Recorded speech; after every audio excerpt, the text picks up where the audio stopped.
Are you struggling to stick to your budget when you go to the grocery store? In this video, I'm going to give you 10 tips that will help you save money when you go grocery shopping. You can do this. And stick around to the very end for a bonus that you do not want to miss. Welcome, I'm Amy, and here at Frugal Over 50, I give you tips and tools for frugal living. If you're new here, welcome. Join the community by hitting the subscribe button and clicking that notification bell so you'll get notified first of new videos. And give this video a like if you like frugal living content. Let's get right to it. Grocery tip number one of my favorites, and it's one that I was only recently introduced to. Use cash reward apps and cashback apps. This is something some of you folks have been doing forever, but if you are new to this, I strongly recommend the one that I use the most, which is called Fetch. If you use my referral link below, you'll get $2 cash back right away. I love Fetch because I go to the store as usual, I shop as usual, I bring the receipts home, I use the Fetch app to take a picture of the receipt, and I get cash back. Right now, I have some cash waiting for me in my Fetch account for the next time that I go to the grocery store. It's brilliant. I love it. I recommend it. I know there are others. Tell me your favorite cashback app. This is a very 21st century thing to do, and I strongly recommend it. Grocery shopping tip number 2. You've got your app all set up. You want to go to the store. Well, not yet. The next thing you need to do is identify what you have. What do you have in your pantry? What do you have in your fridge? What do you have in your freezer? What do you have lurking in that extra space out in the garage? What do you already have? Last week's video talks about doing this with your whole house, taking inventory, just like it's a store or a warehouse or something. But here I'm talking about understanding exactly what food you have in your house. And as a little extra bonus here, I want you to look at the expiration dates, especially on the perishables. What needs to be eaten first? What can wait a little while? If you know what you have, then you can go on to tip number 3. Nope, we're not at the store yet. The next tip is you're going to plan your meals. I say this an awful lot here. Whether you live by yourself or with 20 other people, plan your meals. Plan ahead at least a week, maybe 2, maybe a month, maybe longer. I plan every 2 weeks sometimes, and I recently did a menu plan that went for 6 full weeks. This doesn't tie you to anything. It just gives you a plan. My plan last week went completely out the window because my teens decided to cook new dishes using food that we already had because they identified it in our pantry, our freezer, and our refrigerator. That's fine. That just takes that one meal that I had planned and I can put it ahead in week 7. So don't think of your meal plan as a way to restrict what you're going to eat. Not at all. Think of it as a way to express your creativity, to express your frugality, and to use up what you have already even before you go to the store. Now, number 4, I talked about when I talked about what my teenagers did. They set the example for the rest of us by shopping the pantry, shopping the fridge, shopping the freezer. And yeah, we went off plan, but it didn't matter because we were using what we had. So whether you're making your dinner off of your menu plan or off of a new creative idea that you have, shop your home first and use the ingredients that you have. I bet you will discover that you have some lurkers back there in the back of the freezer that you could use to make something wonderful. I'll give you an example. I've got some ground beef that I cooked up a couple days ago. I want to do something else with it. I'm kind of bored just eating ground beef and pasta. And I remembered I have a lurker bag of green beans up in my freezer, and I love to cook frozen green beans with ground beef with oyster sauce.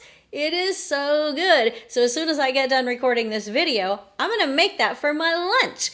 It's a lurker, and it's leftovers, and it's a new dish, and it's all planned, and it's wonderful. You do the same. All right, you've gone pretty thoroughly through your kitchen and you've planned ahead. So what's next? Next is you sit down and you check your budget. I use You Need a Budget. I have a referral link below so you can get 34 days free. I recommend it. It changed my life. It's a way to use a zero-based budget or a cash envelope type budget using your computer or an app. It's brilliant. I recommend it. I love it. Try it out. If you already have a budget that you love, you don't need to change it, but you do need to check it. How much money do you have today as you're getting ready to plan your grocery trip for groceries? Don't plan on using your car repair money on groceries because you decided to buy something fancy.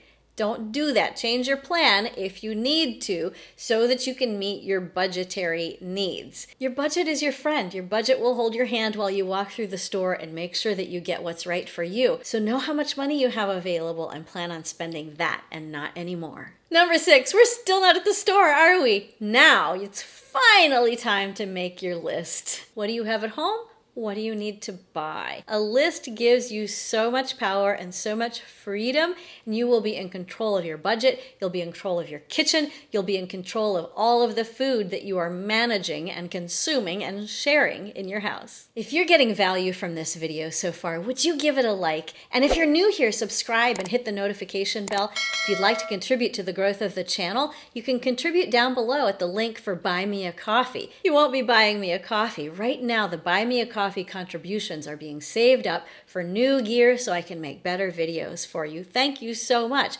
Let's get back to these tips. Number 7 is so important. Know your local prices. Your local prices are probably different from what you see on YouTube on all of those wonderful grocery hauls that we all like to watch. I just saw one recently from one of my favorite YouTubers, Kim from Free to Family. She's been a wonderful friend and coach for me on my YouTube journey, and I love to watch her videos. If you haven't watched her, I'm going to put a link up here because she's so great. And she recently had a shopping trip where she found avocados for 19 cents each. I was absolutely in awe of this price. This is not my local price. I will never find an avocado for 19 cents. I live in the tropics, and we are either in avocado season, and 10 of my friends are each trying to hand me a bag of 10 avocados, and I've got way too many. That's a great problem to have. I'm not complaining. Or I can't afford them because they're $2 or $3 each at the grocery store because they came from thousands of miles away. And there's nothing in between. You need to know your local prices. What is your local price for that staple that you need? What is your local price for that specialty item? If you compare your local prices to what you see on YouTube grocery hauls, you may be happy or you may be disappointed, but it's not really relevant. You just need to know what it costs where you live so you can get the best deals where you live. I cannot emphasize enough, know your local prices. Tip number 8, eat before you go shopping. When you go shopping hungry, you will want to buy everything in the store. Your list will not matter. Your budget will not matter. All of the things that you did to prepare will not matter. If you eat before you go to the store, you're satisfied, you are more or less at peace, and you can stick to your list. You can do all of the things that you planned to do when you walk into the store. This is an old bit of advice that you probably first heard from your mom or your grandma. I'm here to tell you they were right. Eat before you go shopping. You won't regret it. Number 9 goes back to a few points earlier where I talked about making a list. I'd like you to add to your list staples. Staples that you just know you're going to need to stock up on anytime they come on sale, anytime there's a good deal.